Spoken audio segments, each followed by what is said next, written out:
This November, I was eligible to vote for the very first time, which was super exciting. It was on the tail end of a week of illness for me, so I had remained at home for a couple days prior, and because of that, I didn't realize that when I was visiting my family a week in advance, I had left my purse, including my ID, about 4 hours away from home.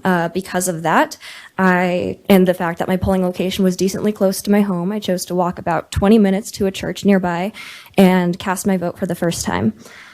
Upon arrival, the poll worker told me that showing identification was mandated in addition to the signing of a personal identification affidavit. I personally consider myself to be relatively well-versed as far as civics goes. I actually just got 100% on the civics exam. Hold your applause, I know. But when this man questioned me, I in turn questioned the information that I had been given previously. That, however, didn't stop my stubborn self from seeking that same information or confirmation from his higher-ups. Upon my request, he handed me a card with a number to call in order to confirm his statement and sent me on my merry little way. I walked to a nearby tree outside the church building, called the number, and was told that thanks to Idaho Section 341113, a personal identification affidavit was valid in the state of Idaho as I had already registered using other personal forms of identification. I then shed a few tears trying to psych myself up to go talk to the guy again, and then re-entered. When I returned citing Idaho code, he told me that he had been working polls for longer than I had been alive and had never once taken a personal affidavit in lieu of identification.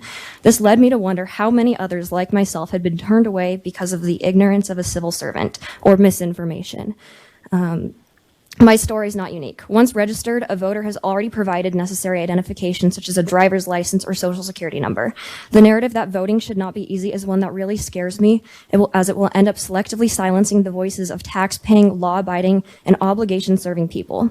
Lillie, I'm sorry, your time has expired. Can you wrap it up? Yeah, absolutely.